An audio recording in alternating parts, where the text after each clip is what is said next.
Accounting standard 22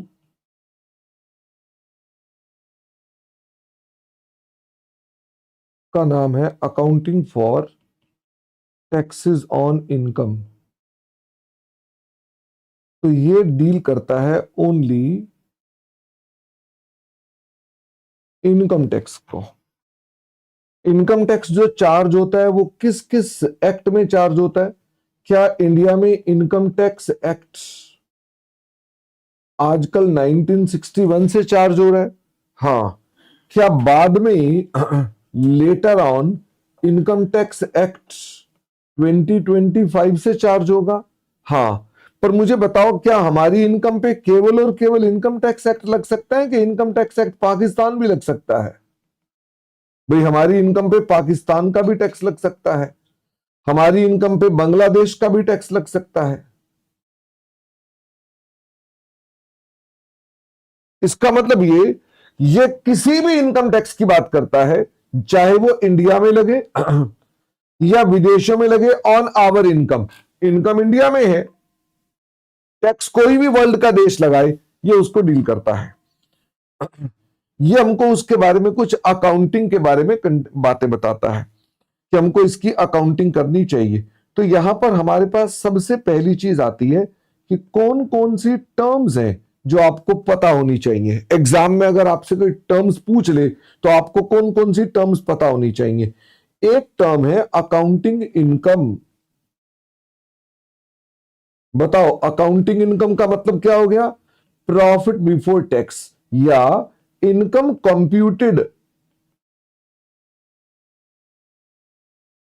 as per accounting standards. जो हम accounting standards को फॉलो करके इनकम निकालते हैं, ये वो वाली इनकम है जो हम अपने पास इनकम कंप्यूट करते हैं as per accounting standards before tax, जो टैक्स से पहले है।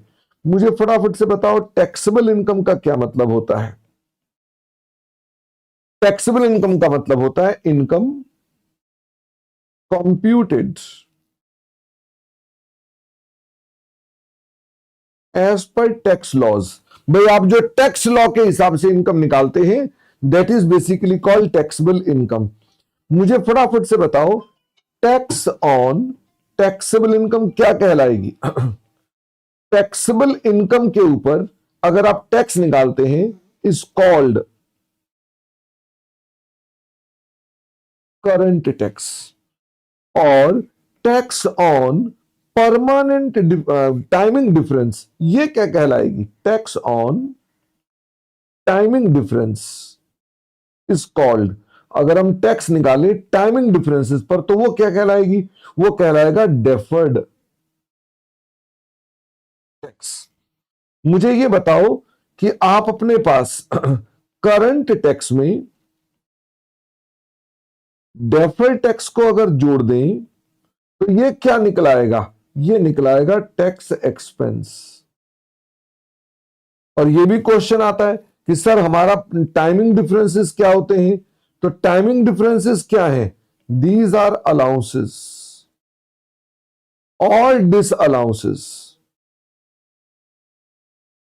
while calculating taxable income. हम जो टैक्सेबल इनकम निकालते हैं उसमें जो अलाउंसेस और डिसअलाउंसेस होते हैं, विच आर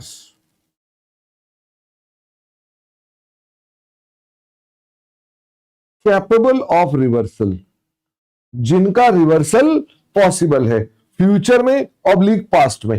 यानी कि जो हमारे पास इस तरह के हैं उनको टाइमिंग डिफरेंस बोलते हैं। मुझे फटाफट से बताओ, परमानेंट डिफरेंस क्या होते हैं? तो परमानेंट डिफरेंसेस क्या है?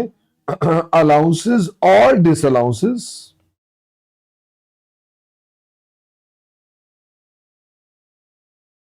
while calculating taxable income which are not capable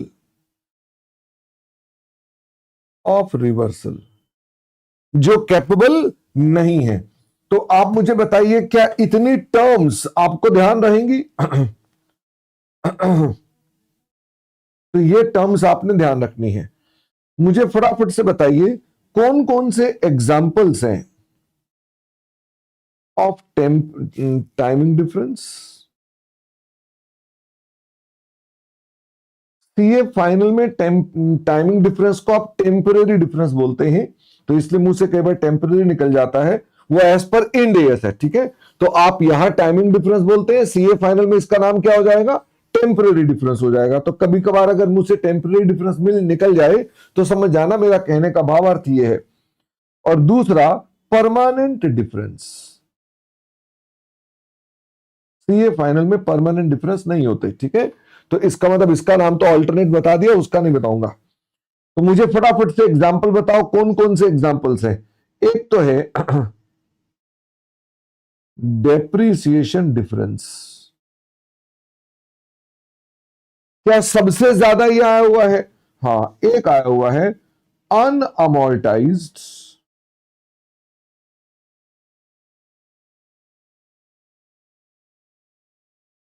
preliminary expenses. और बताओ और कौन कौन से आपने एग्जाम्पल देखे। और एक्सपेंसेस अलाउड ऑन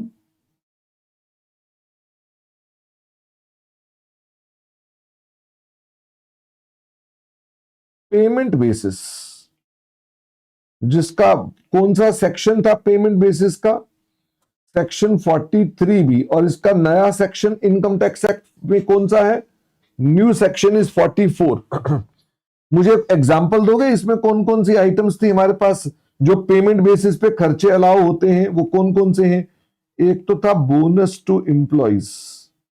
मुझे फटाफट से बताओ ये कब तक पे हो जाना चाहिए? बोनस टू एम्प्लॉइज कब तक पे हो जाना चाहिए? Before due date of return. Return की ड्यू डेट से पहले पे हो जाना चाहिए। अच्छा, एक और भी था, पहले दूसरा वाला लिख देता हूं मैं। Interest to nationalised banks. बताइए कब तक पे हो जाना चाहिए? Before due date of filing of return.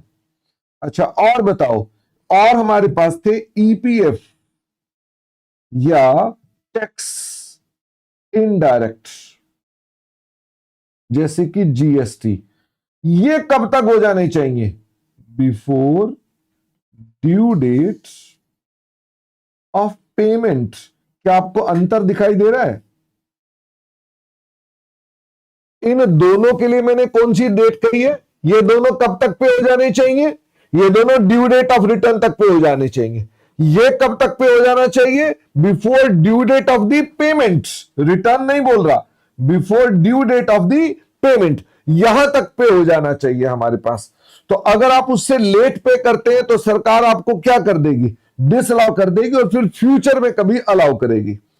मुझे और एग्जांपल दो। रिपेयर्स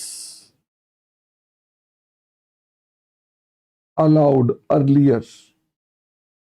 क्या एक सवाल किया था जिसमें सरकार आपको रिपेयर्स जल्दी अलाउ कर देती है? Disallowed letters. हाँ। अच्छा, कौन से ऐसे पॉइंट हैं जो हमारे इंस्टीट्यूट ने आपसे अभी तक पूछे ही नहीं है? क्या प्रोविजन फॉर डाउटफुल डेट आपको कभी भी दिखाई दिया? प्रोविजन फॉर डाउटफुल डेट्स, ये क्या हो जाती है? डिस अलाउ हो जाती है। जैसे ही मैंने बोला डिस अलाउ तो बताओ क्या क्रिएट होगा? जैसे ही मैंने बोला डिसअलाउ तो क्या क्रिएट होगा? डीटीए क्रिएट होगा, अलाउड लेटर्स।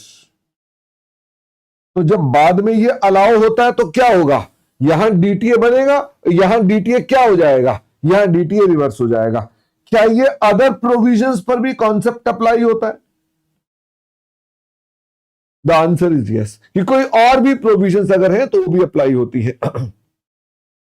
रिटर्न लेट किया फाइल पर पेमेंट टाइम पर कर दिया तो क्या होगा? हाँ अश्विनी, आपने पेमेंट कर दी बिफोर फाइलिंग ऑफ रिटर्न, ठीक है। तो जो ड्यू डेट की रिटर्न है उसकी बात कर रहे हैं। अच्छा, आप जीएसटी की बात कर रहे हैं। रिटर्न लेट किया है फाइल पेमेंट टाइम पर कर दिया है, तो अश्विनी हमें पेमेंट से मतलब है, पेमेंट कर दिया आपको अलाउ हो जाएगा, ठीक है। जीएसटी के रिटर्न भरते हो कि नहीं भरते हो, हमें उससे कोई मतलब नहीं है, अकाउंट्स वालों को मतलब नहीं है। बाकी इसके अलावा जीएसटी वालों को तो मतलब होगा, अगर जीएसटी वाले सर से पूछोगे तो वो तो आपको कहेंगे कि ऐसे कैसे कर दिया तुमने, बाकी हमको कोई मतलब नहीं है उससे।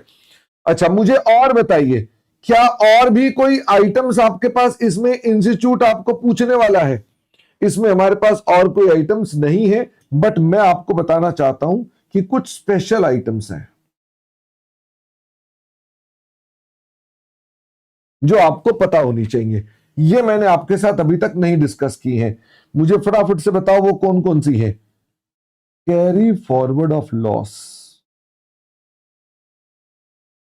क्या ये भी टाइमिंग डिफरेंस होता है? ये भी होता है, अभी तक मैंने कराया नहीं, इसका एक भी सवाल नहीं कराया। क्या मैट का क्रेडिट्स भी आपके पास जो होगा ये भी टाइमिंग डिफरेंस में आ जाएगा? The answer is yes, MAT credit is deferred tax, यानी ये भी आपके पास डेफर्ड टैक्स में अराइज हो जाएगा। फिर इनकम कॉम्प्यूटेशन मेथड्स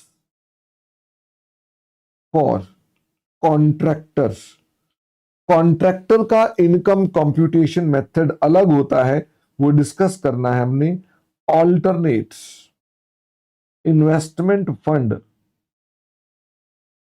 तो मुझे फटाफट से बताओ क्या हमने आपके साथ ये स्पेशल आइटम डिस्कस किए हैं अभी तक? Tax holiday period for timing differences, तो मैं आपसे कहना चाहता हूं ये कुछ स्पेशल आइटम्स हैं जो मैंने आपके साथ अभी तक डिस्कस नहीं किए, ठीक है। क्या बाकी सब बातें हमने कर ली है? डेप्शन खूब कर ली, प्रीलिमिनरी एक्सपेंस खूब कर लिए, एक्सपेंसेस में ये तीनों भी हमने कर लिए, रिपेयर भी एक आधे सवाल में कर ली, ये कभी आई नहीं लेकिन मैंने समझा दिया। और मैंने आपसे कहा ये वो आइटम है विच नीड्स योर अटेंशन, ये मेरा अभी भी पार्ट क्या है, this is my pending part, मैंने भी आपको ये कराना है। मुझे ये बताओ परमानेंट डिफरेंसेस के एग्जाम्पल्स कौन कौन से हैं? जैसे पर्सनल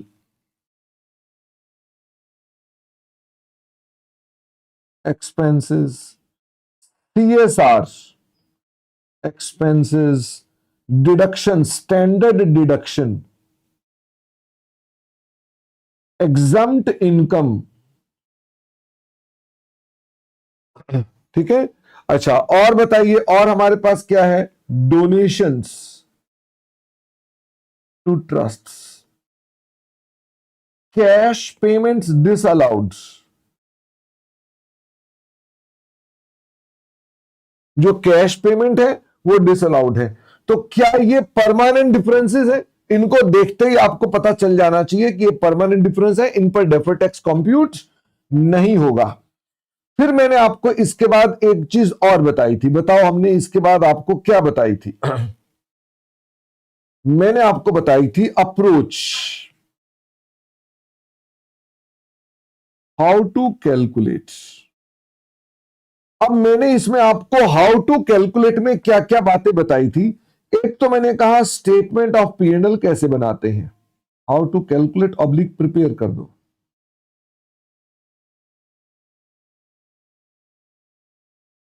स्टेटमेंट ऑफ पी&एल, तो मुझे फटाफट से बताओ क्या आपके पास क्वेश्चन कभी आए हैं पी&एल बनाने वाले भी? हाँ, बड़ी मजे की बात है, वो आपको प्रॉफिट निकाल कर दे देता है, पता कहां तक दे देता है? वो आपको profit before depreciation and tax दे देता है। तो मुझे बताओ सबसे पहले यहां पर आप क्या माइनस करते हैं? डेप्रीसिएशन एज पर अकाउंट्स, फिर क्या निकल कर आता है? पीबीटी, और इसके बाद आप क्या लेस करते हैं? टैक्स एक्सपेंस, करंट टैक्स और डेफर्ड टैक्स। तो जो भी करंट टैक्स होगा और जो डेफर्ड टैक्स होगा, इसके बाद क्या निकलाएगा? प्रॉफिट आफ्टर टैक्स निकलाएगा। तो मुझे ये बताइए, क्या आपको ये सवाल कई देखने को मिले थे? इनमें सबसे ज्यादा मैं आपको कहूं तो एक क्वेश्चन 16 था और एक क्वेश्चन 22 था। ये दो क्वेश्चन आपने अपने पास ये वाले किए थे और ये अच्छे क्वेश्चंस थे जिसके अंदर ये मांगा था। बाकी मैंने इसके ऊपर 2 एग्जाम्पल भी करा रखे हैं, अगर आप वो एग्जाम्पल भी करना चाहें तो वो भी कर सकते हैं। फिर आता है कैलकुलेशन ऑफ करंट टैक्स।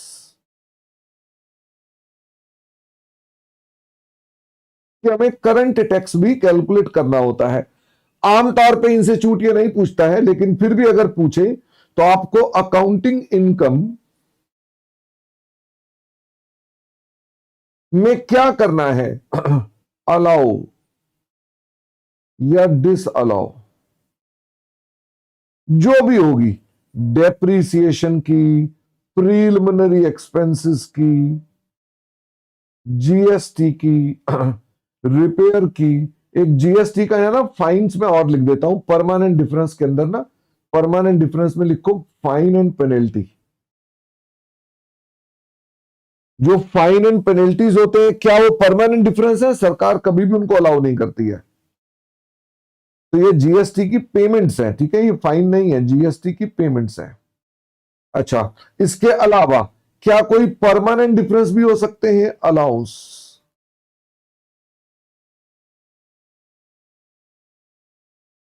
ये टाइमिंग डिफरेंस के थे, अब परमानेंट डिफरेंस के भी आते हैं, जैसे स्टैंडर्ड डिडक्शन हो सकती है, जैसे आपके पास पर्सनल एक्सपेंसेस हो सकते हैं, जैसे सीएसआर एक्सपेंस हो सकते हैं। तो मुझे बताओ, इसके बाद जो निकल कर आती है ये क्या कहलाती है? This is called taxable income. जिस पर आप टैक्स का रेट लगाओगे, ये कौन सा वाला रेट होगा?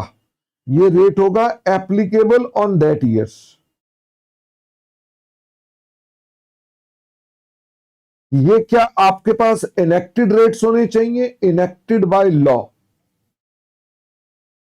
ऑब्लिक सब्सटेंशियली इनेक्टेड, यानी जो लगभग इनेक्ट हो गए हैं कानून के द्वारा, उसके हिसाब से आप निकालेंगे और ये निकल कर आएगा करंट टैक्स।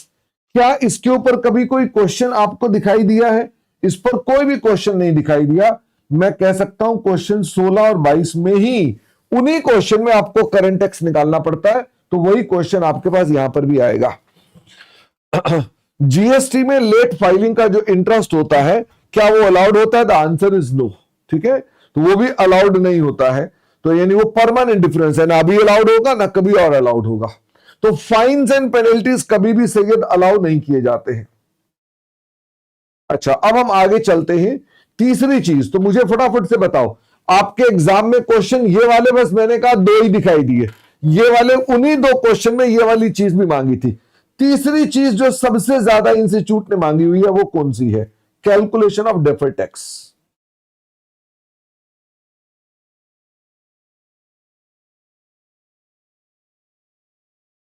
तो मुझे ये बताओ, डेफर्ड टैक्स में हमने एक पर्टिकुलर परफॉर्मा बनाया था, मुझे फटाफट से बताओ। हम सबसे पहले तो आइटम लिखेंगे, जो आपके पास आइटम है जिसके बारे में हम बात कर रहे हैं।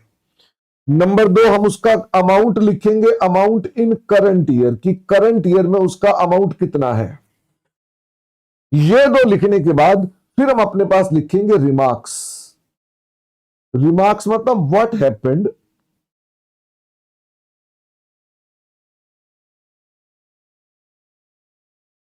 इन करंट ईयर्स।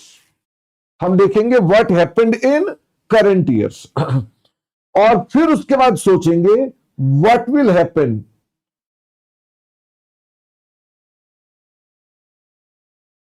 या व्हाट हैड हैपेंड। इसका मतलब हम अपने पास देखेंगे क्या हो गया या क्या हुआ था।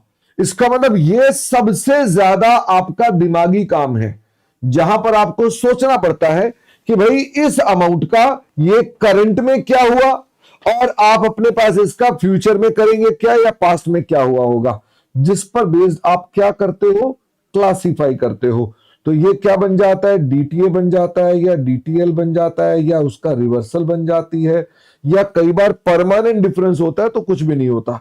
और इससे क्या निकल कर आएगा? इससे अमाउंट निकल कर आएगा डेफर्ड टैक्स का। यानी इसके बाद डेफर्ड टैक्स का अमाउंट निकलेगा। जनरल एंट्री आप इसके बाद भी लिखना चाहोगे तो कोई दिक्कत नहीं है। तो मुझे फटाफट से बताइए कौन कौन सी आइटम्स थी। जैसे डेप्रीसिएशन का अमाउंट है 70,000, करंट ईयर में एक्सेस अलाउड तो मुझे फटाफट से बताओ इसका क्या मतलब हुआ। करंट ईयर में डेप्रिसिएशन एक्सेस अलाउड, तो क्या इसका पास से कोई लेना देना है? टैक्स में डेप्रिसिएशन शुरुआत में एक्सेस अलाउ होती है, बाद में डिसअलाउ होती है, तो ये शुरुआत होगी। तो क्या फ्यूचर में डिसअलाउ होगी? The answer is yes. जब भी अलाउड एक्सेस है आपके पास, अलाउड का मतलब है आप इससे क्या बनेंगे, आप करेंगे क्रिएट डीटीए, और फ्यूचर में उसको रिवर्स करना है तो आपका डीटीए क्रिएट होगा। सॉरी, मैंने डीटीएल लिखना था ना, क्रिएट डीटीएल, क्रिएट डीटीएल, और ये डीटीएल आपने क्रिएट कर दिया। अच्छा, इसी डेप्रीसिएशन में अगर ये लिखा हो कि हमने डिसअलाउ कर दिया, तो इसका मतलब क्या है? इसका मतलब है हमने पास्ट में अलाउ किया होगा।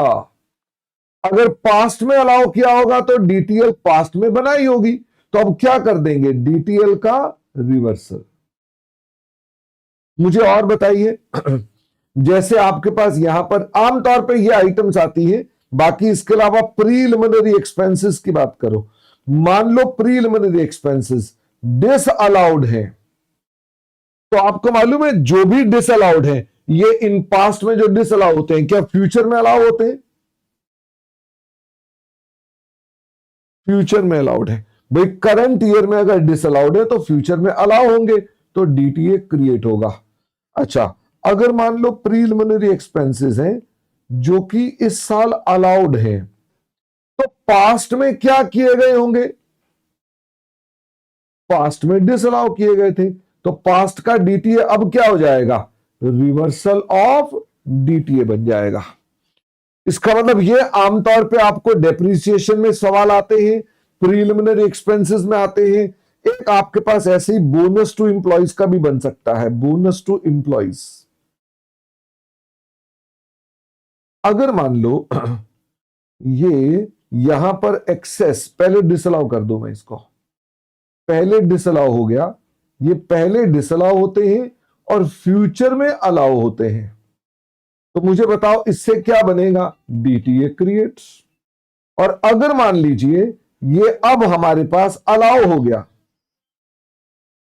नेकपाल में बाहर जाओ, तो ये क्या हो गया, ये अलाउड है और आपने पास्ट में क्या किया था, पास्ट में डिसअलाउ किया था, तो हम क्या कर देंगे, डीटीए का रिवर्सल। ठीक है, तो मैंने आपके साथ कहा कि आपको ये बेसिक डेफर्ड टैक्स के बारे में कैलकुलेशंस पता होनी चाहिए। मुझे बताओ डेफर्ड टैक्स के बारे में हमने कुछ और भी बातें बताई, वो क्या क्या बातें बताई? हमने कहा इफ क्रिएटिंग डीटीए, अगर आप डीटीए बना रहे हैं तो चेक करना पड़ता है prudence. Prudence means there should be reasonable certainty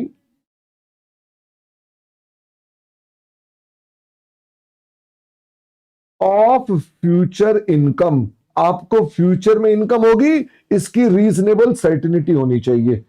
if creating liability, तो मुझे फटाफट से बताओ, अगर आप लायबिलिटी बना रहे हैं,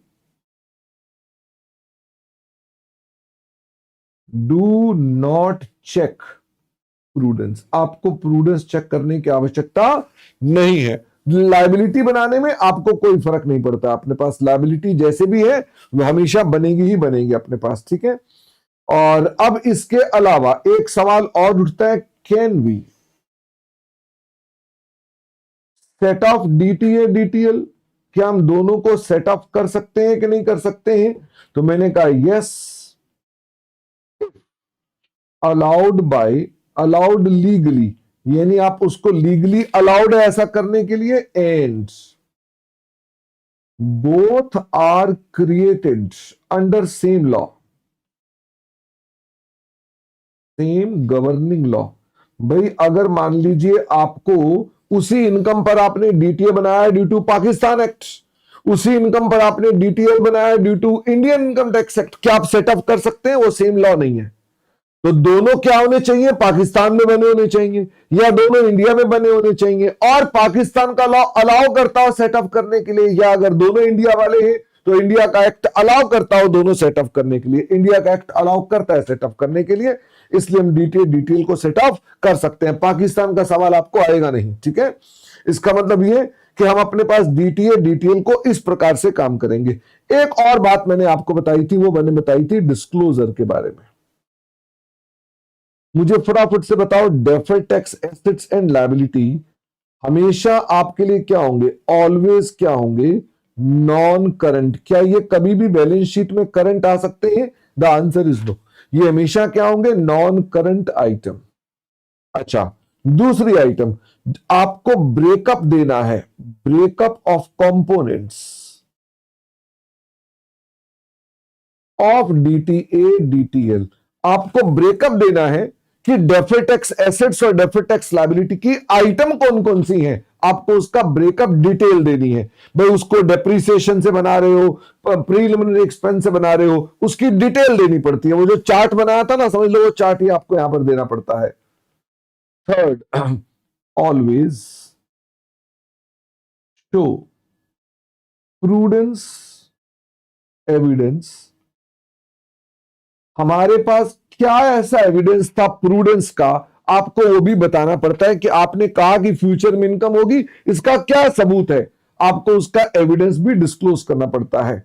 मुझे बताओ नंबर 4 पर, आपका जो करंट टैक्स है, करंट टैक्स की लायबिलिटी, ये आपकी हमेशा करंट लायबिलिटी होगी। डेफर्ड टैक्स हमेशा नॉन करंट होगा, लेकिन करंट टैक्स हमेशा करंट लायबिलिटी होगी, जिसको आप शॉर्ट टर्म प्रोविजंस में अपने पास शो करते हैं। तो यानी हम इस प्रकार से अपने पास उसका डिस्क्लोजर करते हैं। मेरे पास अब जो चीजें बची हुई हैं, पता कौन सी 4 चीजें बची हुई हैं? ये 4 चीजें मेरे पास बची हुई हैं, जो मैंने आपके साथ अब डिस्कस करनी है। ये 4 चीजें करते ही हमारा स्टैंडर्ड खत्म हो जाता है। यानी this is my pendency item, ये बची हुई आइटम है जो आप अब करने वाले हैं।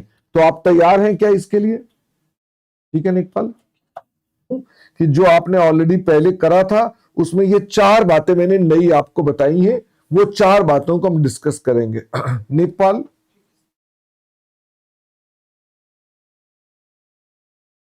देखो ये 4 चीजों पर भी डेफर्ड टैक्स बनता है, इन 4 चीजों पर भी डेफर्ड टैक्स बनता है। तो वो 4 चीजों पर डेफर्ड टैक्स जो बनता है वो क्या है? पहली बात तो ये कि जो आपके कैरी फॉरवर्ड ऑफ लॉसेस होते हैं, क्या ये भी टाइमिंग डिफरेंस माने जाएंगे? The answer is yes. ये भी अलाउंस और डिस अलाउंस के नजर से देखें।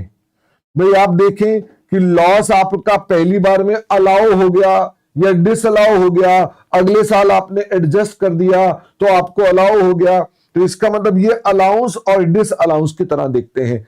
मुझे फटाफट से ये बताओ, हम इसके अंदर एक चीज और देखते थे, इफ डीटीए इज क्रिएटेड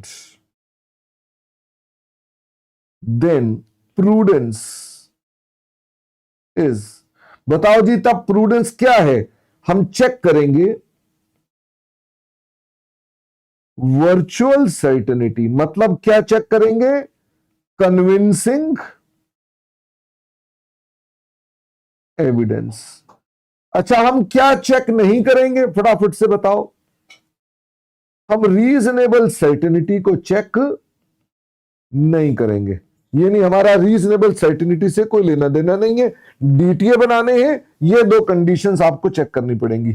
मुझे फटाफट से बताओ, कैरी फॉरवर्ड ऑफ लॉसेस के अंदर आप जब सवाल कर रहे थे, तो कैरी फॉरवर्ड ऑफ लॉसेस में आप डेफर्ड टैक्स कैसे बनाते थे? तो कैरी फॉरवर्ड ऑफ लॉसेस में व्हेन लॉस अराइजेस, जब लॉस अराइज हो जाता है तो हम अपने पास क्या बोलते हैं? ये फ्यूचर की अलाउंसेस हैं, फ्यूचर की अलाउंसेस हैं, इट इज डीटीए। क्योंकि आपको ये फ्यूचर के अंदर अलाउ हो जाएगा तो ये डीटीए है। व्हेन लॉस इज एडजस्टेड, जब आप लॉस को एडजस्ट करते हो तो तब ये क्या कहलाएगा? जिस साल में लॉस को आप एडजस्ट कर देते हैं, it is reversal of DTA, यानी उस समय ये डीटीए रिवर्स हो जाएगा। और इसके ऊपर आपने कौन सा क्वेश्चन जरूर कर लेना चाहिए, आपको क्वेश्चन नंबर 3 जरूर कर लेना चाहिए, ठीक है। फिर मैंने आपको कहा कि आपके पास एक और भी चीज है जिसका नाम है मैट्स, मिनिमम ऑल्टरनेट टैक्स। तो मिनिमम ऑल्टरनेट टैक्स के अंदर हमको क्या करना चाहिए, मिनिमम ऑल्टरनेट टैक्स के अंदर 3 बातें आपके लिए काम की हैं। मैट में कितनी बातें काम की हैं, 3 बातें। पहली बात तो करंट टैक्स कैसे निकलेगा, अगर मैट वाले क्वेश्चन आ जाएंगे तो करंट टैक्स जो निकलेगा वो कैसे निकलेगा। करंट टैक्स निकालने के लिए आप पहले रेगुलर टैक्स लगाएंगे। मुझे फटाफट से बताओ रेगुलर टैक्स कैसे निकलेगा। टैक्सेबल इनकम को मल्टीप्लाई कर दिया विद द टैक्स रेट, तो आपके पास क्या आएगा, रेगुलर टैक्स। और फिर मुझे बताओ दूसरा कौन सा टैक्स होता है, मैट का टैक्स। मुझे बताना मैट का टैक्स क्या टैक्सेबल इनकम पर कैलकुलेट होता है कि बुक प्रॉफिट पर होता है, तो ये कैलकुलेट होता है बुक प्रॉफिट पर। बुक प्रॉफिट पर मैट का रेट लगता है, रेट भी मैट वाला लगता है। मुझे फटाफट से बताओ ए और B whichever is higher.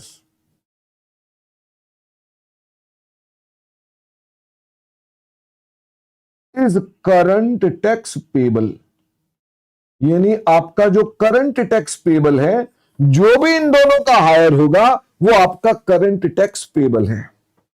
अच्छा, मैंने आपसे कहा दूसरी बात मैं आपको यहीं पर ही जनरल एंट्री में करा देता हूं, तो मैं यहां पर ना करके उसी के नीचे लिख देता हूं कि इसकी जनरल एंट्री क्या बनेगी।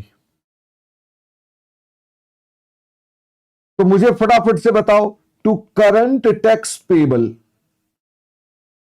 तो जो आपका हायर टैक्स था वो आपने लिख दिया यहां पर, और जो आपका करंट टैक्स था, जो आपका रेगुलर टैक्स था, वो यहां पर आ गया। तो मुझे बाकी का अमाउंट बताओ, बाकी का अमाउंट क्या कहलाता है, बाकी का अमाउंट कहलाता है मैट क्रेडिट्स। बाकी का अमाउंट क्या कहलाता है, मैट क्रेडिट। तो इसका मतलब आपके मैट वाले सवालों में आपको हायर अमाउंट पे करना पड़ता है, यानी आपको इन दोनों का हायर अमाउंट तो पे करना पड़ता है। जो आपने यहां पे किया है वो हायर अमाउंट पे किया है, लेकिन खर्चा आपका करंट टैक्स का वही है। बाकी जो डिफरेंस आता है वो कहां चला जाता है, मैट क्रेडिट में चला जाता है। और मुझे बताओ इन केसेस में हम डेफर टैक्स कैसे निकालते हैं। तो इन केसेस के अंदर आपके इंस्टीट्यूट के जो सवाल है उनमें डेफर टैक्स के लिए क्या होता है, जो अकाउंटिंग इनकम है और टैक्सेबल इनकम है, क्या इन दोनों के अंदर जो डिफरेंस है आपका आईसीएआई एज्यूम कर लेता है कि वो टाइमिंग डिफरेंस है, वो एज्यूम कर लेता है कि वो टाइमिंग डिफरेंस है। देयरफॉर वो इस पर टैक्स का रेट मल्टीप्लाई करता है एंड कैलकुलेट कर देता है डेफर टैक्स। तो आप इसके अंदर बस कुछ प्रैक्टिस कर लिया, आप कर लीजिएगा कि आपको साहब ये कैसे अपने पास करना पड़ता है। तो इसके ऊपर आप कौन सा क्वेश्चन कर सकते हैं, मैट के ऊपर कौन सा क्वेश्चन कर सकते हैं, मैट पर आप क्वेश्चन नंबर 2 कर सकते हैं, मतलब जरूर करना है आपने अपने पास। इस पर कौन सा क्वेश्चन करना है, क्वेश्चन 3 करना है आपने अपने पास, ठीक है। फिर बारी आती है इनकम कंप्यूटेशन के मेथड। पहले टैक्स हॉलिडे की बात कर लेता हूं, तो मैं अपने पास बाकी लेटर यहां पर कर रहा हूं, ठीक है।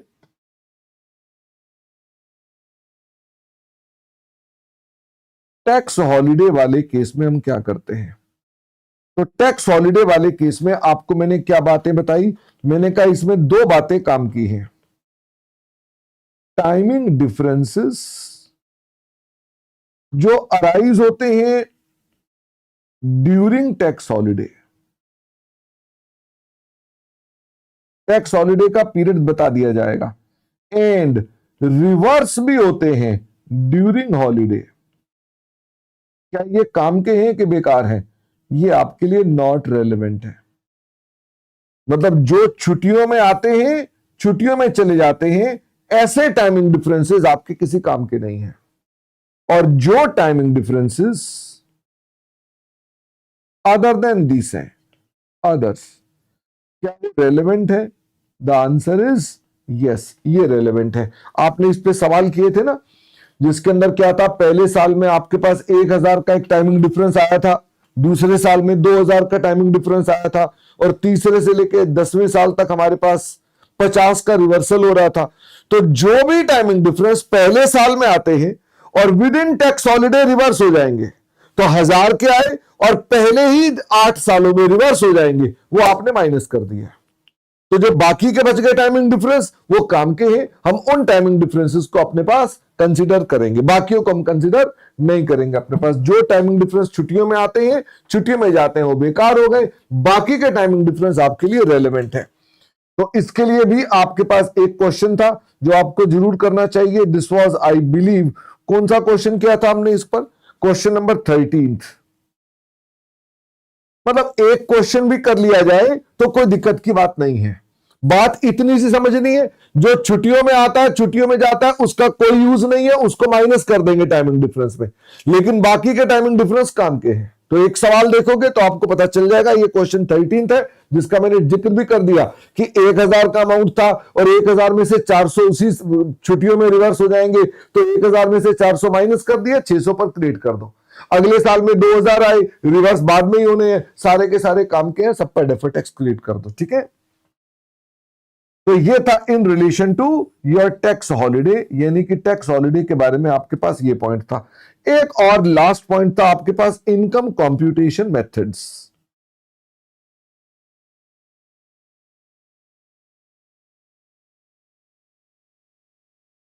इनकम कंप्यूटेशन मेथड्स, तो इनकम कंप्यूटेशन मेथड्स में हमने आपको बताया था कि कॉन्ट्रैक्टर के केस में हम जो इनकम कंप्यूट करते हैं वो आपको अलग प्रकार की इनकम दी जाती है, तो इसमें ज्यादा कुछ दिक्कत नहीं होती। आप अकाउंट्स की इनकम तो आपको दी जाएगी। क्या अकाउंट्स की इनकम आपको रेडीमेड दे दी जाएगी कि हर साल में आपकी अकाउंट्स की इनकम इतनी इतनी है, और साथ में टैक्सेबल इनकम भी बता दी जाएगी कि आपकी टैक्सेबल इनकम कितनी कितनी है, this is your taxable income. तो इन दोनों का जो डिफरेंस है, उस डिफरेंस को हमें क्या करना पड़ेगा? हमें क्लासिफाई करना पड़ेगा। मुझे फटाफट से बताओ, मान लो अकाउंट्स की इनकम है 1,00,000 रुपए की और टैक्स वालों की इनकम है 1,50,000 रुपए की, तो मुझे फटाफट से बताओ, इसका मतलब क्या टैक्स वाले आपको 50,000 रुपए अलाउ कर रहे हैं कि डिसअलाउ कर रहे हैं? अगर टैक्स वालों की इनकम ज्यादा है तो इसका मतलब वो आपको क्या कर रहे हैं? वो आपको डिसअलाउ कर रहे हैं, तभी तो आपकी इनकम ज्यादा है। अगर आपकी इनकम ज्यादा है तो क्लासिफाई क्या कर दोगे? डीटीए बना दोगे, और अमाउंट जो है टैक्स के रेट से मल्टीप्लाई कर दो, तो आपका डेफर्ड टैक्स का अमाउंट निकल आएगा। लेकिन ध्यान ये रखना, डीटीए बनाने के लिए आपको प्रूडेंस चेक करना होगा, आपको प्रूडेंस देखना होगा कि आप प्रूडेंट हैं। यानी प्रूडेंस का मतलब क्या है? रीजनेबल सर्टेनिटी होनी चाहिए, और अगर लॉस वाली कंपनी हो तो क्या वर्चुअल सर्टेनिटी, कन्विंसिंग एविडेंस होना चाहिए। तो फिर इसका मतलब आपके पास ये होना चाहिए। बाकी आपके सवाल के अंदर इतनी दिमाग लगाने की आवश्यकता नहीं, नॉर्मल अपने पास डेफर्ड टैक्स एसेट या लायबिलिटी हम लोग बना देंगे। इसी में आपका एक और भी स्पेशल क्वेश्चन था, विच वाज क्वेश्चन नंबर 9, जो कि ऑल्टरनेट इन्वेस्टमेंट फंड का था, जो कि इंपॉर्टेंट नहीं है, लेकिन हमने आपसे कहा कि आपको ये करके चले जाना चाहिए कि एग्जाम में अगर आ जाए तो पता हो रहा। मुझे फटाफट से बताइए, ऑल्टरनेट इन्वेस्टमेंट फंड में अकाउंट्स वाले जो अपनी इनकम निकालते हैं, वो अपनी इनकम कैसे निकालते हैं? भाई इनकम तो वो भी आपको देगा, वो इनकम कैसे निकालते हैं? वो कहते हैं इन्वेस्टमेंट जितने की भी की, मान लो आपने कितने की इन्वेस्टमेंट की? 10 करोड़ की, और आपने कितने की विड्रॉ कर ली? आपने 8 करोड़ विड्रॉ कर लिए, तो बताओ इनकम कितनी होगी? तो अकाउंट्स वाले कहते हैं इनकम होगी निल। भाई आपने 8 करोड़ रुपए, 10 करोड़ रुपए लगाए, 8 करोड़ विड्रॉ कर लिए, तो क्या अकाउंट्स में हम लोग इनकम निकालते हैं विड्रॉल पर? हम विड्रॉल पे इनकम नहीं निकालते। इसका मतलब हमारे हिसाब से 2 करोड़ की इन्वेस्टमेंट बची हुई है, हमारी 2 करोड़ की इन्वेस्टमेंट बची हुई है, इनकम कोई नहीं है। लेकिन टैक्स वाले इसको डिफरेंटली देखते हैं। टैक्स वाले कहते हैं कि आपने अगर इन्वेस्टमेंट लगाई 10 करोड़ की और आपके पास विड्रॉ हो गया, तो कहते हैं उसकी बुक वैल्यू देखेंगे कि जो आपने इन्वेस्ट किया था उसकी बुक वैल्यू कितनी है। कहेंगे इसकी बुक वैल्यू तो 4 करोड़ है, और आपकी इन्वेस्टमेंट कितनी बची हुई है? 6 करोड़, और आपने सोल्ड कितने का कर दिया? 8 करोड़, जिसकी बुक वैल्यू कितनी थी? जिसकी बुक वैल्यू थी 4 करोड़। क्या ये आपका प्रॉफिट हो गया? तो आपके टैक्स के हिसाब से आपका प्रॉफिट हो गया 4 करोड़। तो मुझे फटाफट से बताओ, क्या टैक्स वाले एज पर AS 13 काम कर रहे हैं? वो कह रहे हैं आपने इन्वेस्टमेंट की इतने की, बाद में इतने की इन्वेस्टमेंट बेच दी जो बुक वैल्यू है, तो आपकी इतनी इन्वेस्टमेंट बची हुई है, बेची आपने 8 करोड़ की थी, बुक वैल्यू अगर 4 करोड़ की थी तो बाकी प्रॉफिट हो गया। हम कहते हैं हम प्रॉफिट निकालेंगे ही नहीं, वो कहते हैं हम प्रॉफिट निकालेंगे।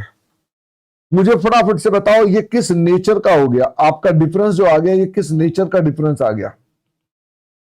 आप कह रहे हैं इनकम निल है, वो कह रहे हैं इनकम 4 करोड़ है। तो मुझे बताओ ये डिफरेंस किस नेचर का आ गया? क्या ये अलाउंस का डिफरेंस आ गया कि डिस अलाउंस का आ गया? हमारे हिसाब से इनकम निल है, उनके हिसाब से हमारी इनकम 4 करोड़ है, यानी they are disallowing something. तभी तो आपकी इनकम क्या कर दी इन्होंने? बढ़ा दी। जैसे ही डिसअलाउ कर दिया तो क्या आपको अपने पास इसके ऊपर DTA बनाना पड़ेगा? The answer is yes. अगर रेट ऑफ टैक्स है 20% तो DTA कितने का बन जाएगा? DTA बन जाएगा 80 lakhs का DTA बन जाएगा। लेकिन ध्यान रखना, क्या this is subject to prudence? The answer is yes. मतलब क्या मेरे पास रीजनेबल सर्टिनिटी होनी चाहिए इनकम की? The answer is yes. उस सवाल में जो क्वेश्चन नंबर 9 है, क्या उसमें एक मना कर रखा है? उसने कहा कोविड-19 की वजह से हमारी कोई सर्टिनिटी नहीं है, कोई इनकम आने वाली नहीं है। अगर there is no reasonable certainty, no DTA। और अगर मैं कहूं कि देर इज रीजनेबल सर्टिनिटी, अगर मान लीजिए मैं कहूं रीजनेबल सर्टिनिटी है, तो आप क्या DTA बना देंगे? द आंसर इज यस, आप उसका DTA बना देंगे। तो मैं आपको ये कहना चाहता हूं कि इन क्वेश्चंस को आप अपने पास जरूर देखेंगे। अगर मैं आपको बताऊं कौन कौन से मस्ट डू क्वेश्चंस हैं, क्या आप देखना चाहते हैं कि कौन कौन से क्वेश्चंस मस्ट डू है?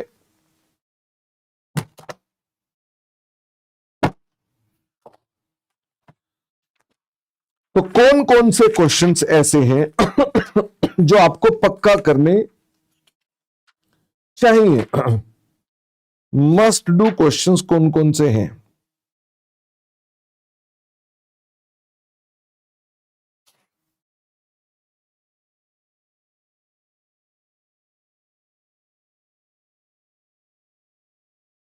तो आपको जरूर करना चाहिए। एक तो डेप्रिसिएशन पर क्वेश्चन आए हुए हैं, क्वेश्चन नंबर 1 और 7। ऑप्शनल, अगर तुम्हें और करने हो तो कर लेना, क्वेश्चन नंबर 11। अच्छा, मैट के ऊपर भी क्वेश्चंस हैं, क्वेश्चन नंबर 2 कर लेना, 17 कर लेना, 24 ऑप्शनल है। मतलब करना है तो कर लेना, नहीं तो कोई बात नहीं। कैरी फॉरवर्ड ऑफ लॉसेस पर क्वेश्चन 3 पक्का करना है। कॉन्ट्रैक्ट वाले क्वेश्चन में क्वेश्चन नंबर 4 पक्का करना है, 14 छोड़ देना। टैक्स हॉलिडे वाले में क्वेश्चन नंबर 6 पक्का कर लेना, 13 करना हो तो करो, छोड़ना हो तो छोड़ देना। अच्छा, 43B वाले क्वेश्चंस, जो कि नया वाला सेक्शन कौन सा है? नया वाला सेक्शन 44 है। नया इनकम टैक्स एक्ट 2025 का सेक्शन है 44, और पुराने वाले का सेक्शन कौन सा है? 43B। तो इस पर है क्वेश्चन नंबर 8। ठीक है, तो ये कर लेना चाहिए, इकलौता क्वेश्चन है हमारे पास, इसे कर लेना चाहिए। अच्छा, फिर आपके पास कुछ मिक्स क्वेश्चंस भी हैं। तो मिक्स क्वेश्चन में कौन कौन सा है? क्वेश्चन नंबर 15, ये कर लेना चाहिए। क्वेश्चन नंबर 18 भी कर लेना चाहिए, 19 भी कर लेना चाहिए, 21 भी कर लेना चाहिए। सिमिलर क्वेश्चन है, 19 पक्का करना। ठीक है, 19 पक्का करना। बाकी प्रैक्टिस के लिए मैंने आपको ये दिए हैं क्योंकि ये इंपॉर्टेंट क्वेश्चंस हैं, तो मैं चाहता हूं कि बाकी के क्वेश्चंस भी आप कर ले। एक प्रॉफिट एंड लॉस बनाने वाले क्वेश्चंस थे। प्रॉफिट एंड लॉस बनाने वाला क्वेश्चन था 16, 22वां करना हो तो कर लेना, नहीं तो कोई बात नहीं। एक ऑल्टरनेट इन्वेस्टमेंट फंड का क्वेश्चन था 9, ये जरूर करना है आपने अपने पास। कुछ थ्योरी के क्वेश्चंस हैं जिनको आप देख के जाएंगे तो अच्छी बात है। क्वेश्चन 5, 10, 20, 23 भी है, लेकिन 23 इतना इंपॉर्टेंट नहीं है। ठीक है, और प्रूडेंस के ऊपर भी एक क्वेश्चन है, क्वेश्चन नंबर 12, वो भी इंपॉर्टेंट नहीं है। तो हमारे पास ये है मस्ट डू क्वेश्चंस। तो कितना समय लगेगा आपको ये टॉपिक करने में? 1, 2, 3, 4, 5, 6, 7, 8, 9, 10, 11, 12, 13, 14, 15, 16, 17, 17 अराउंड 3 आवर्स, 3 घंटे में ये स्टैंडर्ड खत्म कर सकते हो आप। ओके, जब भी आप रिवाइज करोगे तो 3 घंटे में ये सारा का सारे क्वेश्चंस भी कर लोगे रिवीजन वीडियो के साथ। ओके, तो this is your revision for accounting standard 22।